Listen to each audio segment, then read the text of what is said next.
நடிகர் சந்தானம் ஒரு தீய சக்தி என அமைச்சர் பழனிவேல் விமர்சனம் செய்திருக்கிறார்.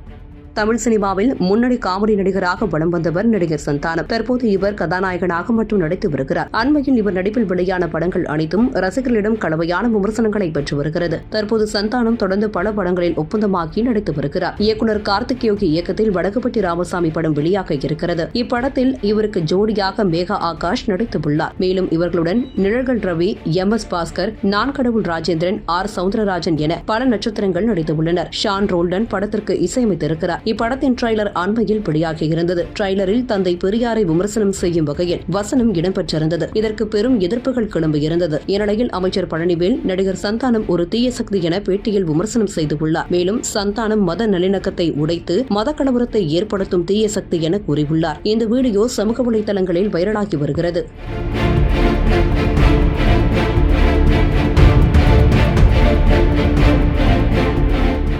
செய்திகளை உள்ளது உள்ளபடி தெரிந்து கொள்ள ரெஃப்ளெக்ட் நியூஸை சப்ஸ்கிரைப் பண்ணுங்க.